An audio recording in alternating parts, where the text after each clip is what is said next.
with the economic development team and the city coordinator or the county coordinator to see if we can end up taking over the LC clinic. Okay. And we already have funding lined up for it. Okay. And you met with Sarah Cash, right? Yes. And did you get a little tour? I know you said you hadn't really been out there before. She gave us a driving tour.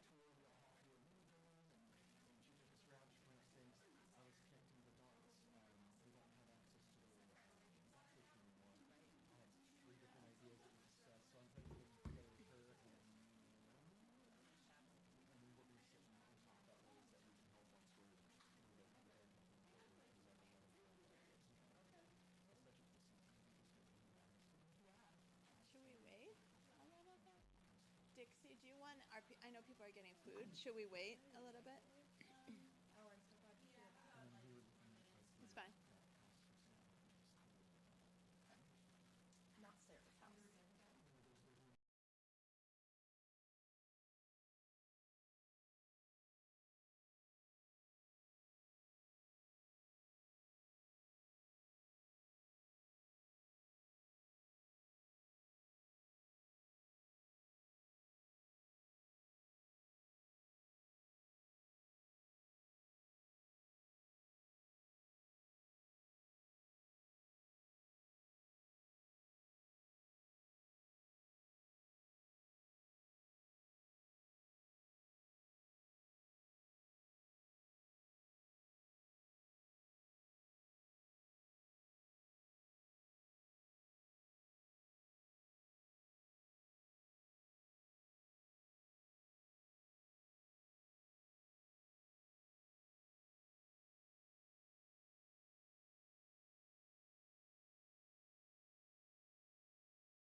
Do I need, can you hear okay on the Zoom? Do I need to do anything?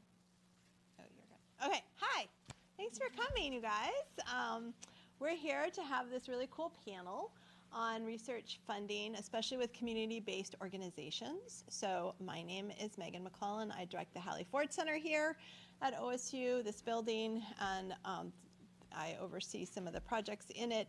And one of those I get to do with really great, amazing colleagues called the Aspire Children's Environmental Health Center grant from NIH, and it focuses on children's translating the research that we know works into practice, especially in partnership with community-based organizations, as well as developing new innovations around how we can do this work.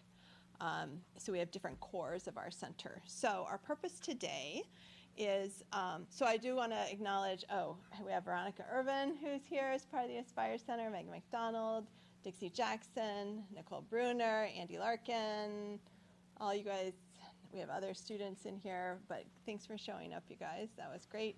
I know there's some people outside, which is fine, chatting. So what we're going to do, and we had a third person that unfortunately had to leave town for a family emergency, so they couldn't be here. But really what this is about is really in a pretty dynamic and rapidly changing funding environment, like what are we doing to be creative, and also hearing from folks in the field that are experts in that kind of work and what they're doing there. Like how are you guys making it work and being creative and getting the work done? So we're going to look at funding insights and strategies for community partners. We also have a bunch of pilot grantees that might be on Zoom that we have funded, like the City of Ashland. We funded a whole bunch because one of our areas of focus is the effects of wildfire smoke on pollution, and not pollution, but even health effects of wildfire smoke on children, exercise. When is it safe to exercise if there's a wildfire? When is it not safe to exercise? That's one quick example. So let's start by just introducing, if I could ask each of you to introduce yourselves, who you are, who you serve, what your role is, maybe the mission of your organization. That would be fantastic. We have Christine, is it Mosbach? Mosbach, who's a strategy and community engagement manager at Community Health Centers of Benton and Lynn County. And then we have Michael Couch, is it Couch? Right, sorry.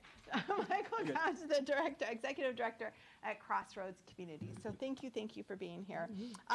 Christine, let's start with you. Sure. So I currently work at the Community Health Centers of Benton and Lynn counties. I've done a lot of things there. Communications and strategy work and engagement and partnership is sort of where I've landed. That doesn't summarize itself into a title very nicely. So I just know that I do things that help support our organizational goals and mission. Community health centers are many communities referred to as safety net providers. They have been around for 60 years, really have a social justice, a war on poverty, civil rights era origin story that we really try and bring forward to today. So we are absolutely providing primary care, dental, and behavioral health care. And we are also trying to bring all of the social elements and the structural pieces in folks' lives that make it hard for them to achieve health outcomes and bring those into one place.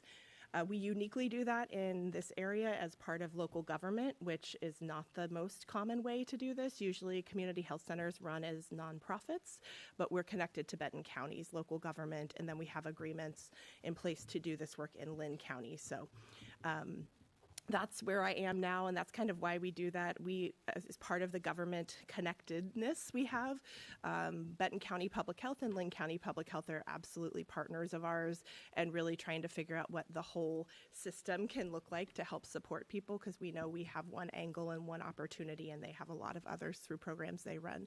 So we have a lot of relationships with them directly and intentionally. And so we try and leverage that as often as we can. But our goal is to help people be healthy as individuals and be in their community and really participating in the way that they want to. Wonderful. Welcome. Michael. My name is Michael Couch. I'm the Executive Director of Crossroads Communities. As for what it is we do, our focus is providing supportive and stabilization services for vulnerable individuals and families in rural Oregon. We are housed and focused specifically in Lebanon. As of last year, we expanded into Marion County. The beginning of this year, we expanded to Benton County, and this summer we'll be expanding into Polk County. As you can tell, there's a lot of need for services in Oregon. I think probably the easiest way to explain what we do is to, if you've ever been in a position where you've been standing in a whole ton of mud and both of your feet are really stuck, you could spend some time trying to pull one leg up that just digs the other leg deeper, and then you try to pull the other leg up, and all the progress you made for your first leg is gone. We're the board that comes in that provides you a stable foundation to lift up. That's great. Thank you. So let's start with a few questions. I'm really curious to hear about how you've gotten funding maybe in the past, the agencies that help provide the funding to do the work that you're doing to disseminate out. So give a few examples of the agencies and maybe sources. And then how do you find it? I mean, I think we get lots of questions from students, or we're trying to do this work in ways, and they don't know where to find funding, for example. So, and we hear this a lot from our pilot grantees and community partners as they try to navigate, all this always changing landscape. So, Michael, do you want to start first? Certainly. My background is in banking and finance. I knew the area.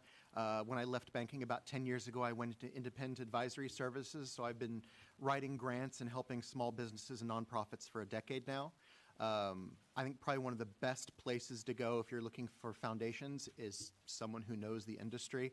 I could probably rattle off a half a dozen foundations that are a go-to for any nonprofit organization. They'd be different than for a for-profit or for a government organization. State agencies, Crossroads Communities, got our start with Oregon Department of Veteran Affairs. At that point in time, we had a $1,400 a year operating budget. They gave us our first grant for 5 digits.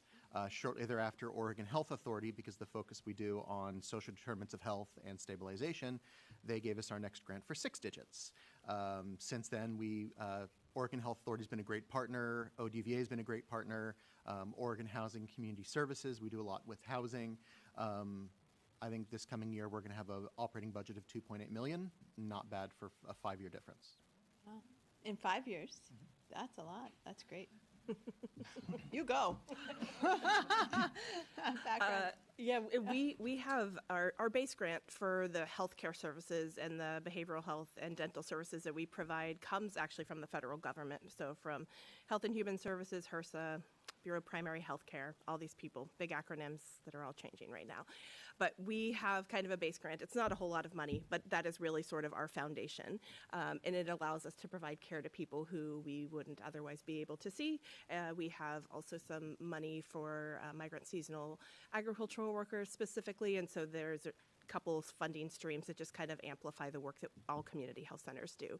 So because of that connection, we do have other opportunities outside of our base grant to bring in other services. So expanding behavioral health, the one that we just got in December has to do with, it's a quality improvement fund around justice involved people. So making the transition from within 90 days of release from a jail setting or a carceral setting to the community, really looking at how you can connect to health and continuity. And so start that maybe before, but certainly connect it afterwards.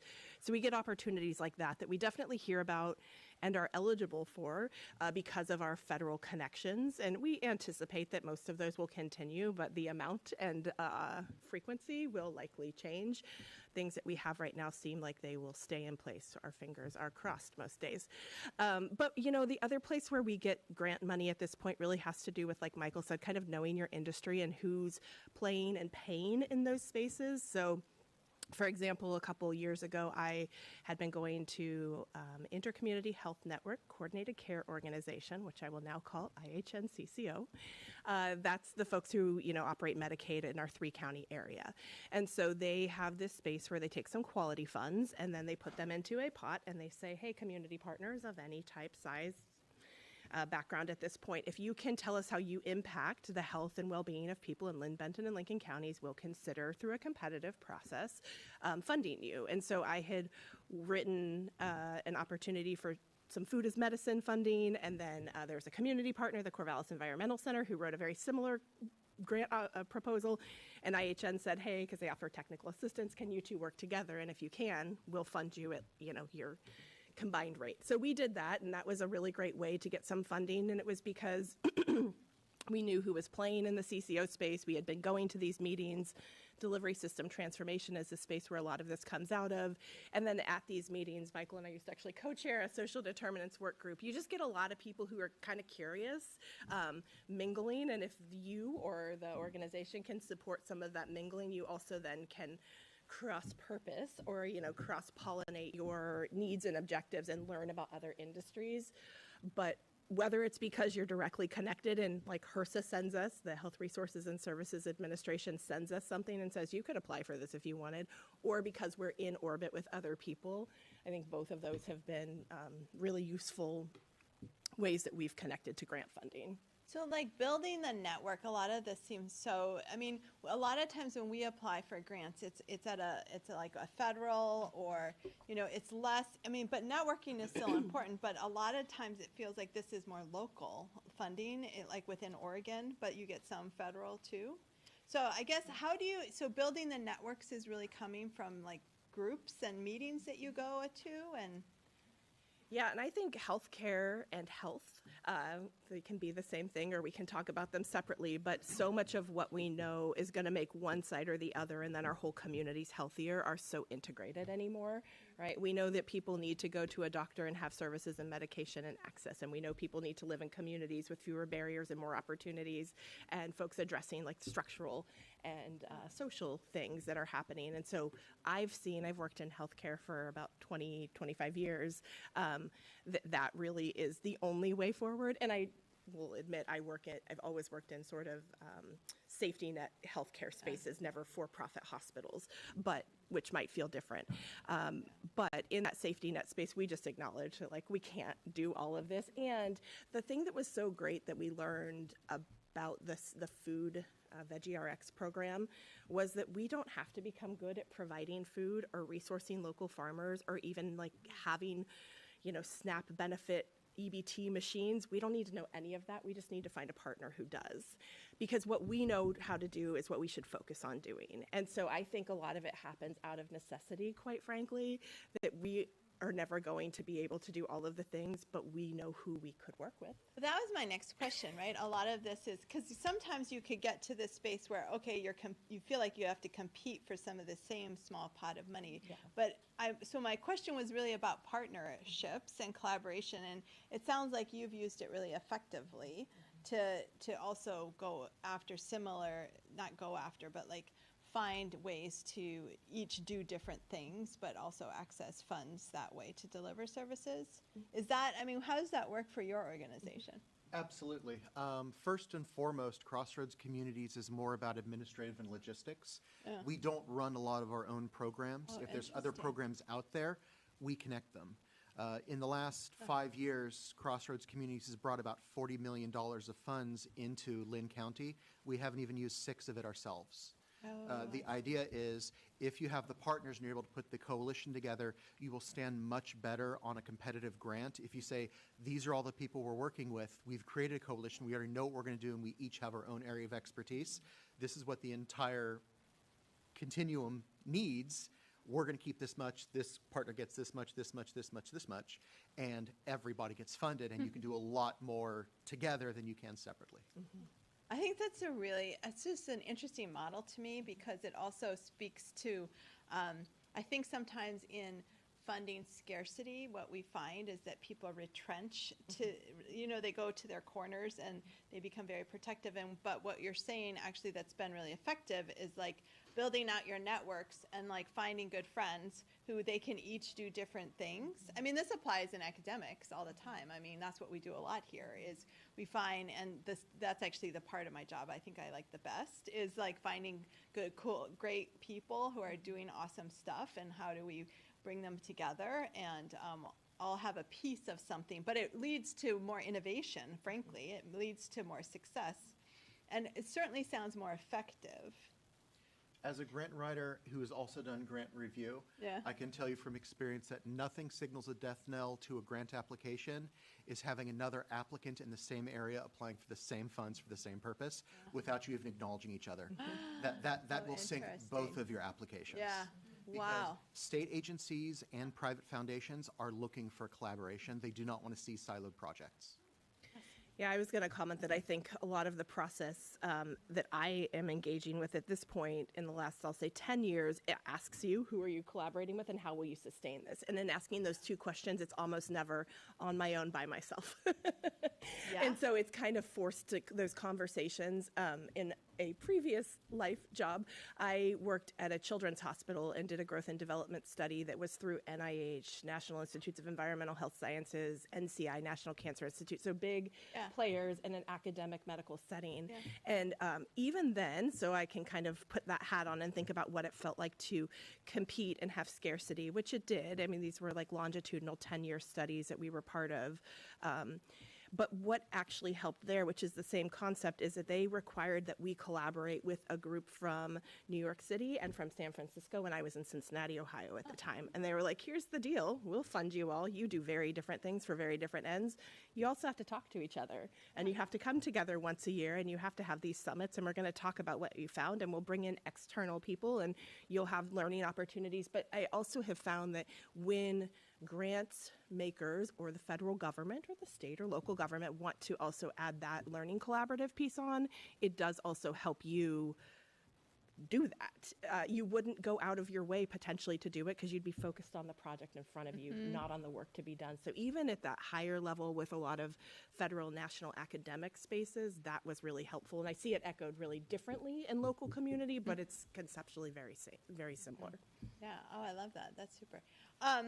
Okay, I wanted to, I don't know if we got this already, but can you talk a little bit about your experience getting funding And I mean, you've talked a little bit to this too, like some of it requires partnerships and collaborations. I'm curious about how do you get your funding at the different pieces of it? Like some of it is required for, I'm kind of curious if I could ask Michael about like yours seems a little bit different in your organization. It seems like you're a flow through or a connector. When we come up with programs, our first question is who can we partner with and who has programs like what we're already doing? Can we empower those programs to do it better, or do we need to come in and supplement? Over the years that we've been in operation, we found in this area, transportation is a major need. There's some great transportation providers. Most of them are available for medical purposes or medical-related purposes only. A single parent trying to be able to get their toddler who chipped a tooth to the dentist, not so easy. Parent trying to get to a parent-teacher conference, but their car blew up, not very easy. A parent with 3 kids trying to get on public transportation to go pick up groceries, not very easy. Let's come up with a program. Let's discuss program partners, explain why we're different from them, how we connect to them, and let's create a supplemental program. So again, knowing your resources, knowing your partner is very important. Phone connectivity program that we did to be able to help people who had their phone disconnected or homeless youth. There was nothing like that, nothing we could turn to, but we knew it needed to happen, so we built the program from the ground up, and they went to our program partners and said, we have this program, if you need phones, let us know, you will get them to distribute. So again, collaborative again.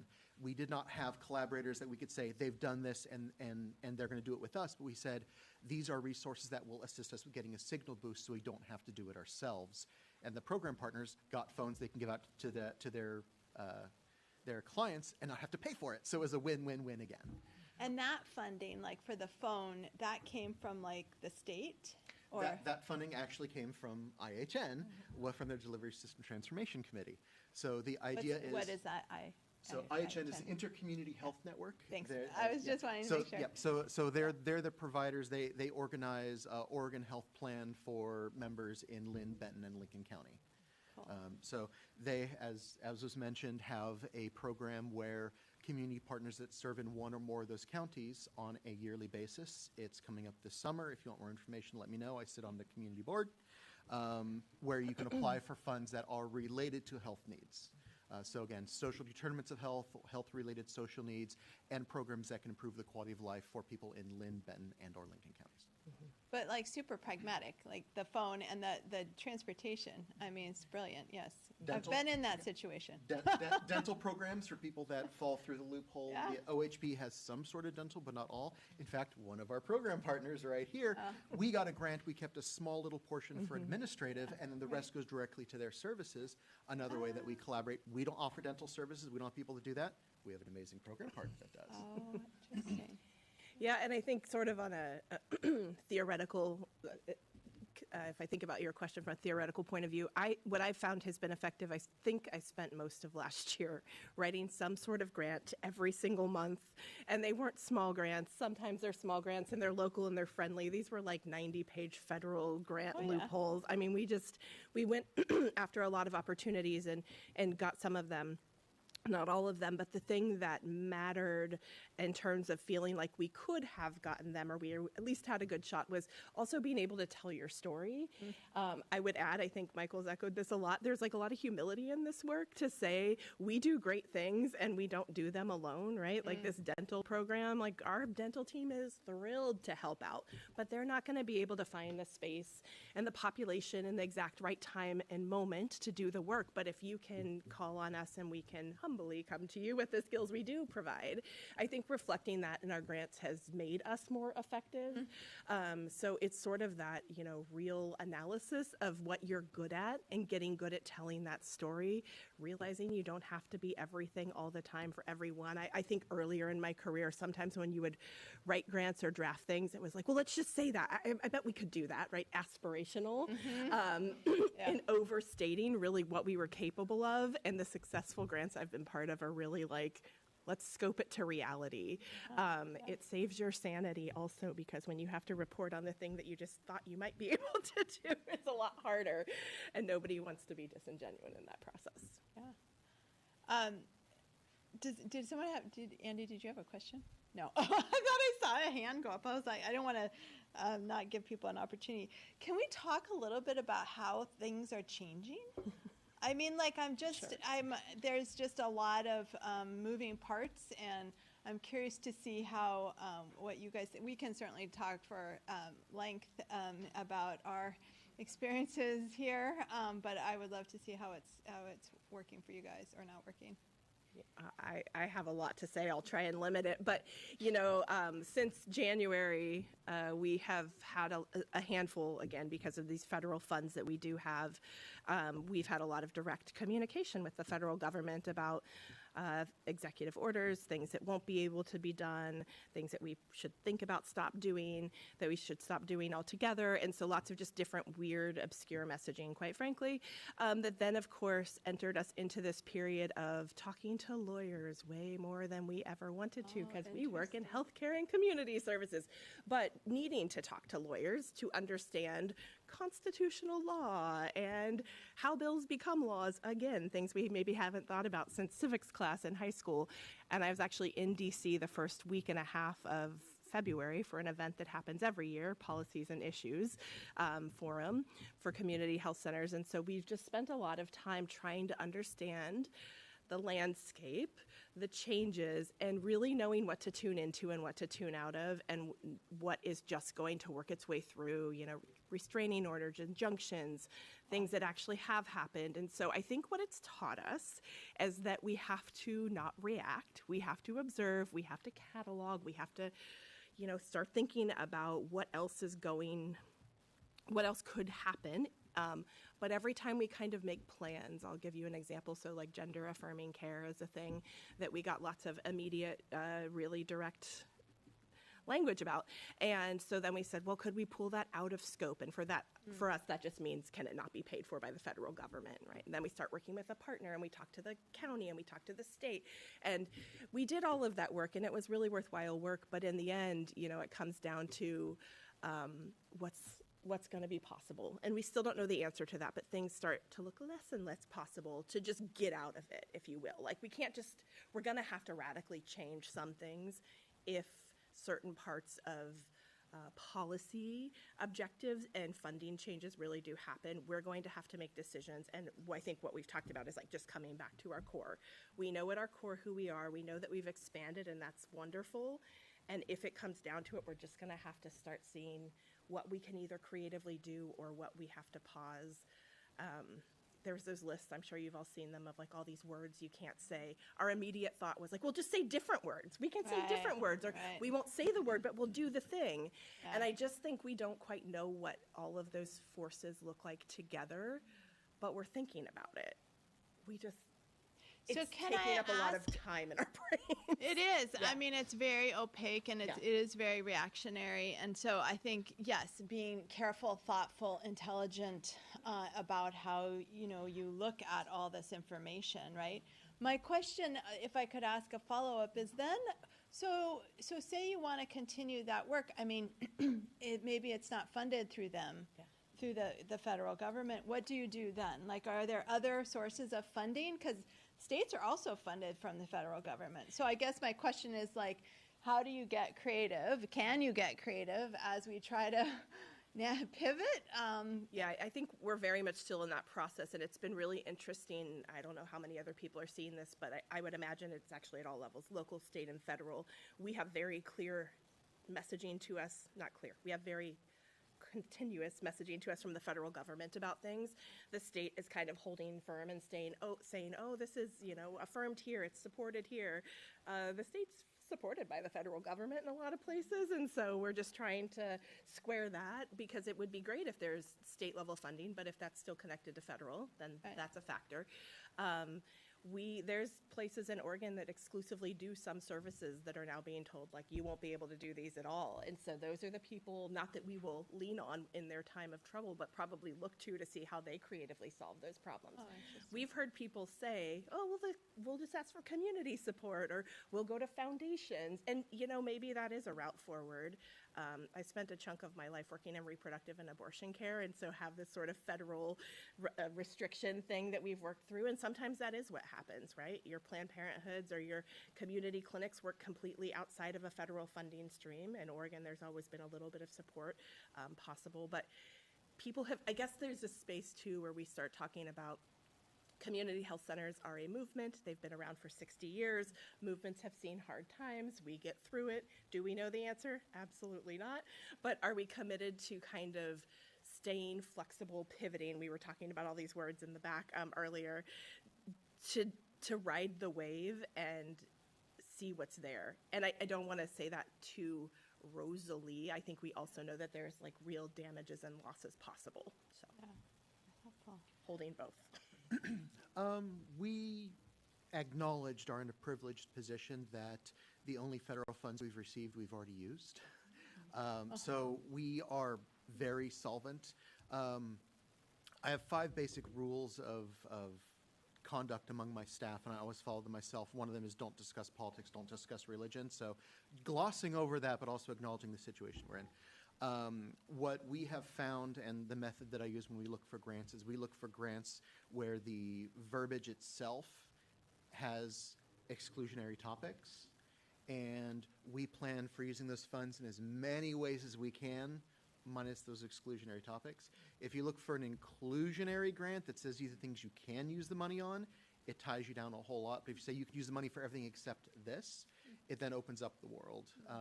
One of the things that our current focus is on, because we realize that not everybody in nonprofit is in an advantageous position right now, is we have set aside 2 FTE, basically 80 hours a week, that we can co-employ staff. So if we have another nonprofit that's going to be losing 2 staff, if we can have them keep one of those staff part-time and the other staff part-time, we'll pull in the other part-time.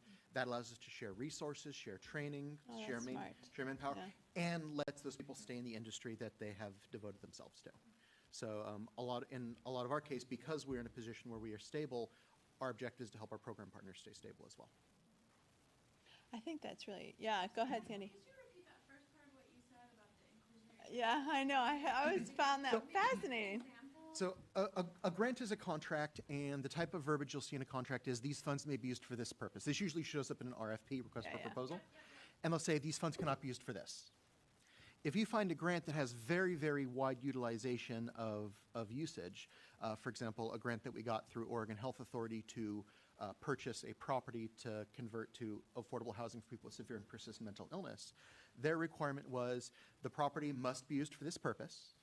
For every $300,000 used, you must devote 1 unit specifically for people with SPMI, severe and persistent mental illness, and it must stay that way for at least 25 years. So those were the requirements. What could you use the money for? That purpose. What couldn't you use money for? A different purpose. So that allowed us to purchase a van to transport the people, because a lot of people with SPMI don't do well in public transportation. We could transport them ourselves. It allows us to get everything set up, pay for the repairs of the facility, and the very nice thing was we were able to make that money go further. We now have a 21-unit apartment complex, and the requirement is 9 of those units be used for SPMI. Now, because we believe in working with program partners, we are currently outperforming. Right now, we have 12 SPMI folks there.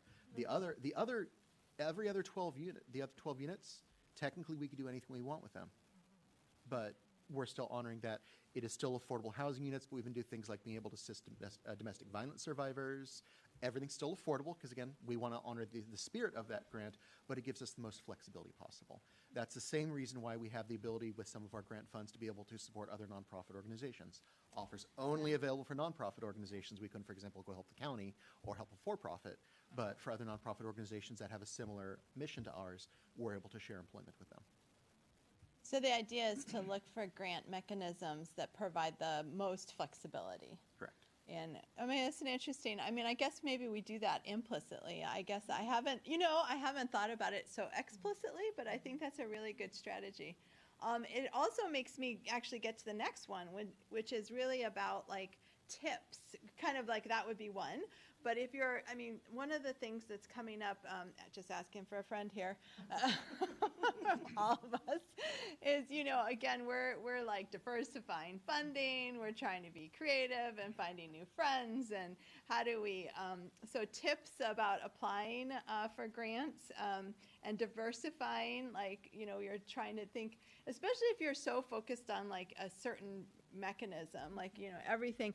I have friends that are, you know, have centers that they direct, and all of their funding is federal, you know, and that is been great and in the past, because you, for lots of reasons, and really not great right now, you know, and so I'm curious if you could just talk about some suggestions and strategies. I mean, we heard about that one. That's an interesting one. I like. But other thoughts about that?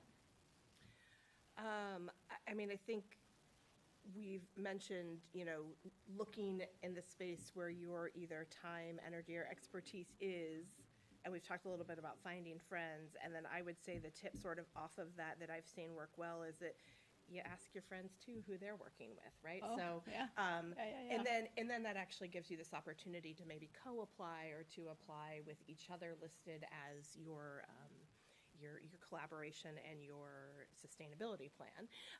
So I think, you know, we've been doing some work in a rural community in Benton County, and there's the Roundhouse Foundation and, you know, Rural Health, which is not explicitly who we are, and a couple other places in Oregon that we weren't attached to because we don't have that direct line to them. But as soon as we started talking to the rural community, and we're like, well, where else are you getting your funds? Like, you're asking us to fund from the county. That's fine.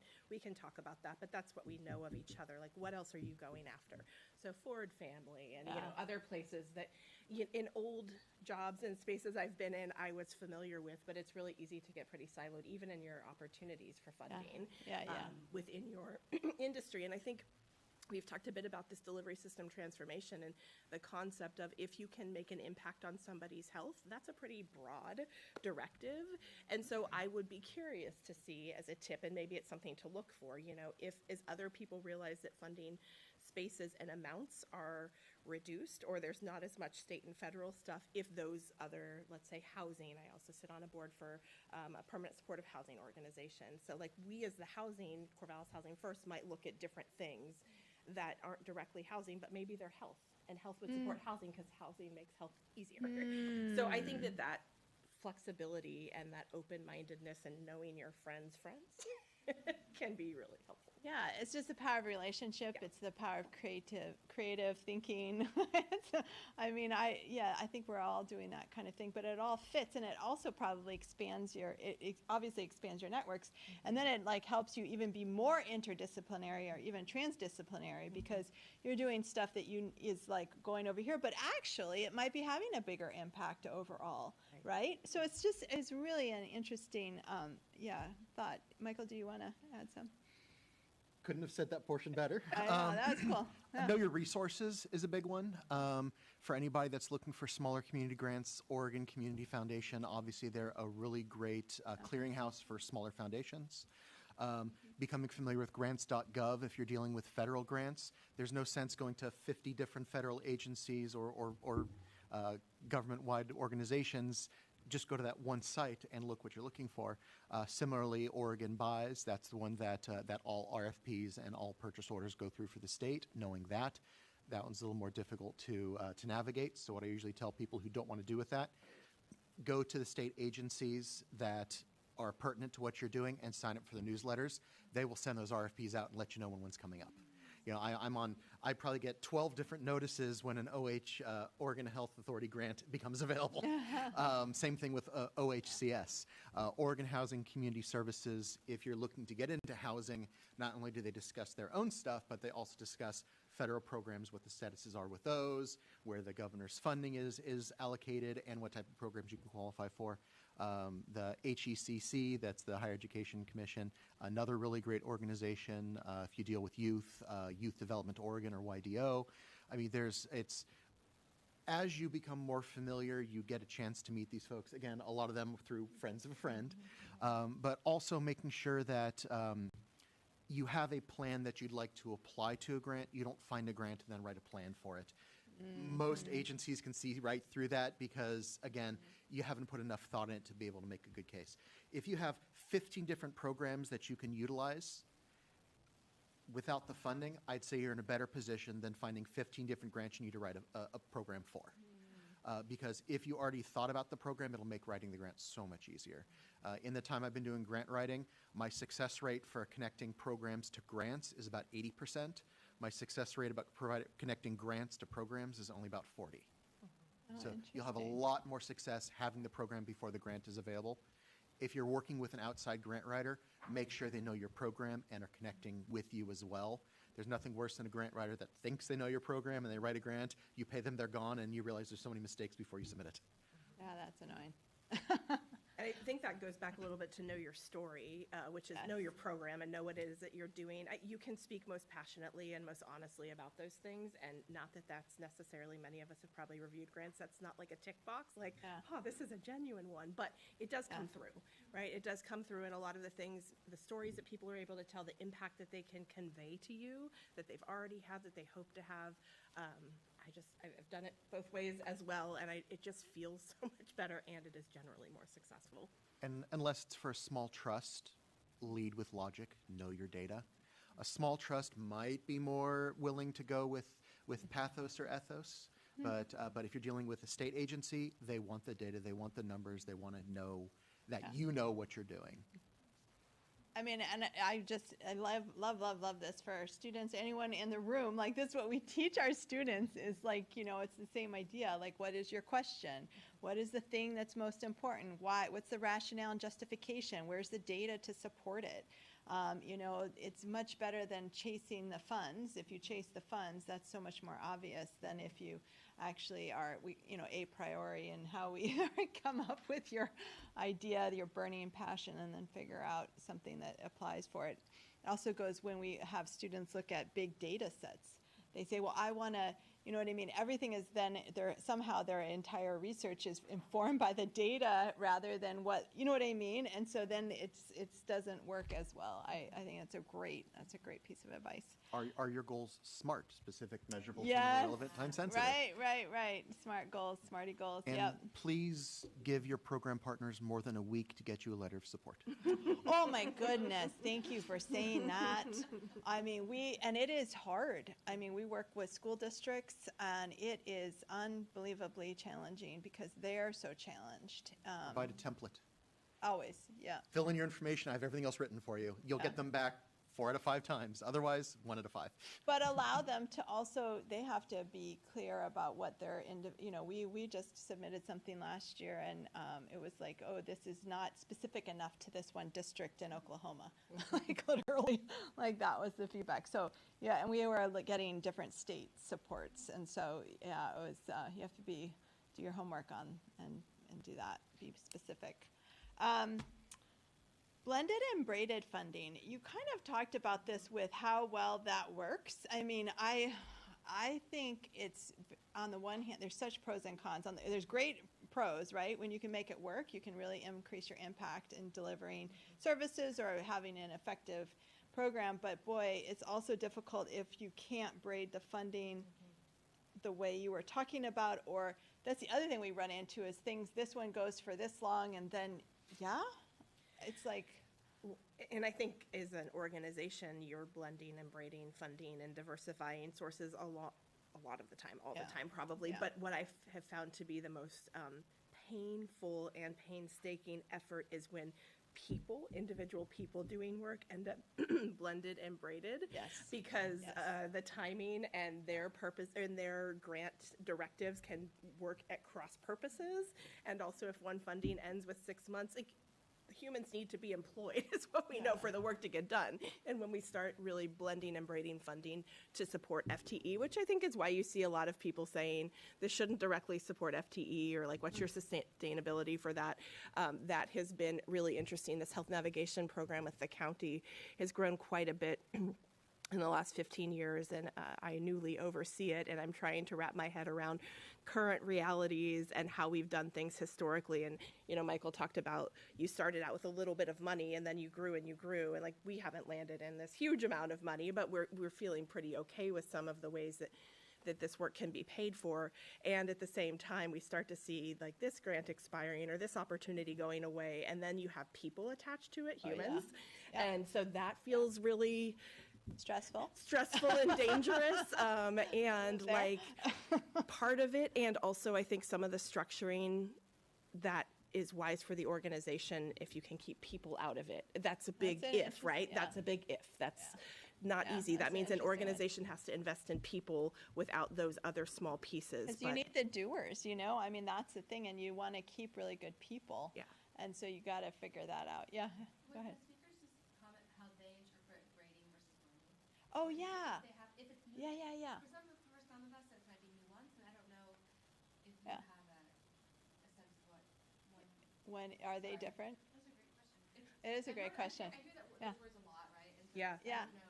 Well, I think what I was responding to, I was imagining braided funding, as in like the things come over and now it's one thing. So I Like was fund and- one thing. You have different funding sources to do like one program of work, or Yeah. is that right? Yeah, I mean, I Project? think I don't think I have the only answer or even the right answer, but that's what I was imagining. And then blended funding for me is like federal, state, local. Yeah. We generate revenue, right? We work in these ways. So there's some blended funding that happens there, but lots That's of interpretation. interesting. I'm sure. Yeah, that's a good question. Yeah. So braided funding in my world, coming from the bank background, is same type of funding source from multiple directions. So, for example, the largest braided funding project I ever did was just a hair over $1 million, and that was using funds from state funds, 3 different foundations, and some of our general funds. Blended funding, on the other hand, is using different types of funding instruments. So, for example, grants, low-income housing tax credits, federal funds, Interesting. personal loan or business loans, and the largest project I ever did on a braided scale was $20.8 million. If you're a blended fund, if you're willing to blend, you can utilize multiple different types of funding sources. If you're just relying on programs that just provide you grants, you're just going to get braided funding. If you get near the end of your project, maybe I want to open up and blend some other funds in. I know, it's fascinating. Yeah. Yeah. Yeah. So we have like 10 minutes or a little bit less, so I want to open it up for questions from you all or anybody who has other questions. I have 1 or 2 more that I can ask, but go ahead, Megan. Oh, sorry, I didn't see. I saw Megan first. Thank you so much. This was really helpful. I think, Michael, I heard you mention, or one of you sharing personnel resources. So like someone's at a 50% FTE with this organization, someone's at a 50% FTE with this organization, or some combination of that. And talking about it really successfully. So I was curious if you can provide more of an example around that. In my experience, I also think that can be incredibly successful and really hard. Right now, you have 2 meetings to attend. You have so I'm just curious. Maybe if you can provide a successful example of that. So when we first started to look into joint personnel, basically dual employees, the focus was to be able to assist smaller nonprofits that didn't have the capacity to handle HR. So the idea was, because, again, we're a logistics administrative organization first and foremost, that's where our strength is and where we started, we can handle those HR components, and then however many hours you wanted the employee for, we just built the flat rate, which would be our cost. That saves them the administrative trouble, having to get a bookkeeper, having to get an accountant, having to run payroll, having to deal with all those messy payroll tax, and lets them benefit from the benefits we offer our employees, which, as a nonprofit, we can't really offer a great hourly rate, but every time I prepare my grants, I provide amazing benefits for my staff. So we can help them on the back end, matching 401k, paid time off, mental health coverage, the whole 9 yards, and we're one of the few organizations I know of that will provide full health care coverage for an employee that works only 24 hours. So we tack that on directly when we do our grants, because that's where we can help on the back end, and then we can offer that to an organization that might barely be able to pay their employees $16 an hour and doesn't know the first thing about preparing state and federal taxes. We take care of all that. since many of our program partners have expressed concern about their staffing, the thought is, well, if it's going to take you a year to get your staff back on hand, let's take over your staff and we'll basically just contract them back out to you. And again, you just cover half of those costs. Again, just makes things so much easier for both parties because, again, that also helps that cross-pollination of skills and skill sets and knowledge. You know, that's really cool. Back when I did it with this organization, they did it this way. We never thought about that.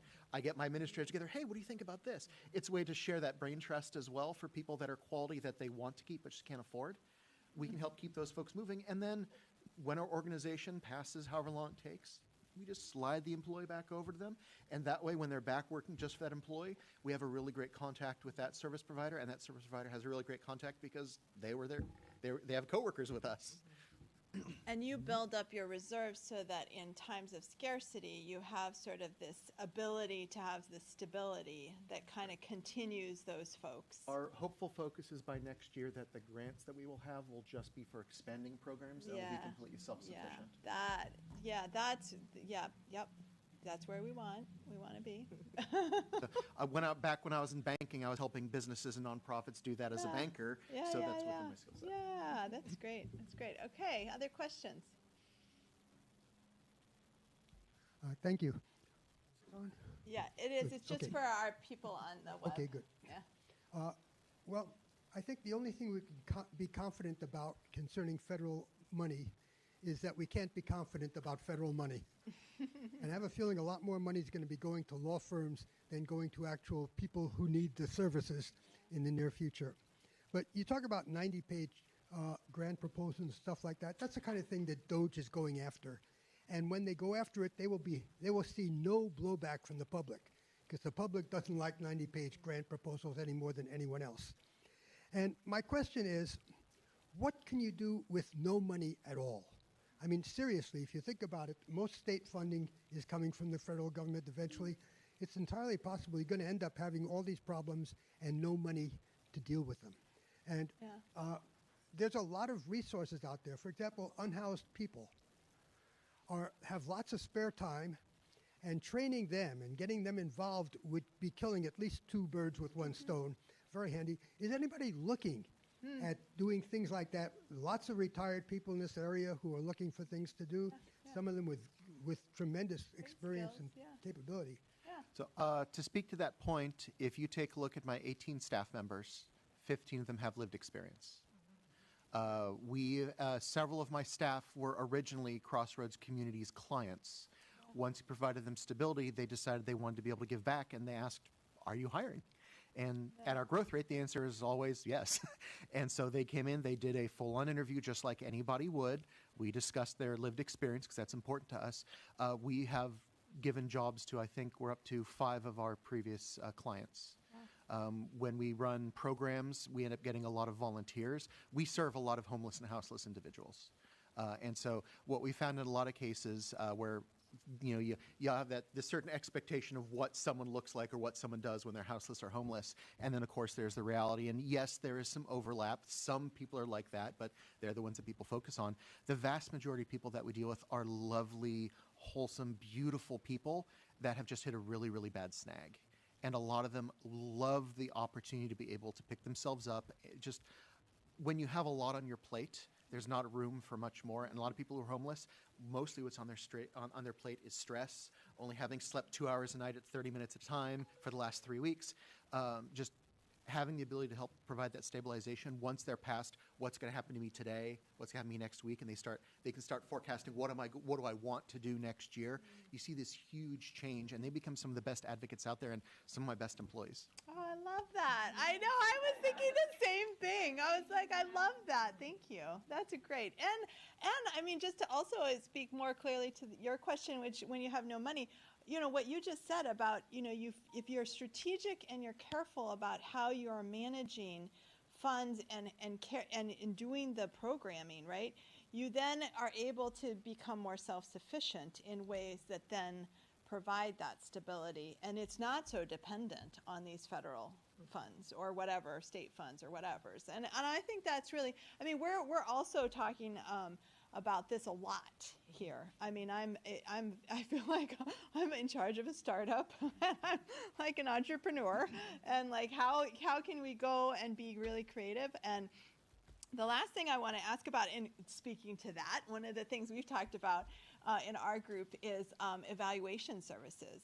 Because what we're realizing is a lot of these grants require you to evaluate, and we have very strong methodological skills, but maybe now because of staffing, and all this, maybe nonprofits aren't able to have their own evaluation person. So I guess my question is that something, are you having to do evaluation? Are you have that in-house? Do you see that as a need still? OSU might be open for business for that. And come to the Hallie Ford Center. I'm like advertising. Like, this is my pivot, because I'm just trying to also be really creative. So I'm just curious if you are required to do those things, and if you already have people that do them. If you have a state grant, you're going to have to. Yeah, I was going to say, like, that's my thinking, right? But we've heard from people that they may have less capability to do that these days. So No, go ahead. again, before I helped with Crossroads, I spent time as an independent business advisor, and I did grant writing. And the rule that I always had for someone who's getting their first grant is, once you get the grant, I'm going to come back and we're going to go over your data tracking. Because I will tell you, 10 times out of 10, if you're tracking as you go, it'll be so much less stressful, and you'll have much better data than if you try to scramble to catch up. Yeah. So that has been the focus of mine since day one. When we got grants at Crossroads, I said, staff, this is the grant, this is what we're tracking, this is why I need it. An average employee really wants to do well, but at the end of the day, they're going to try to find ways to save time, because everybody wants something to be efficient. If they don't understand this extra step is in there because of this, they will find a way to bypass that because they don't see the need for it. It's working smarter and not harder, but if the staff have the full details, this is why we track this information, this is why we need this information, because you get to stay employed, that's very, very compelling for them to understand why to do that extra work. I love it when my employees find a more efficient way to do something. We will immediately change those guidelines. But if I want to give my employees that capacity to do that officially, I need to make sure they understand why we do things that way. So I do full staff trainings whenever I'm consulting on grants to make sure that a new organization knows what's expected of them out of the grant. And just having as part of your normal operational process is a great way to do that. Yeah, my staff know that the data is going to be right because I'm a very anal retentive when it comes to reporting. Yeah, healthcare is also full of collecting points, data points, personal points, information, and so we live in a very rich environment. We have lots of requirements, and actually a lot of our data is shared or belongs to people other than us a lot of the times.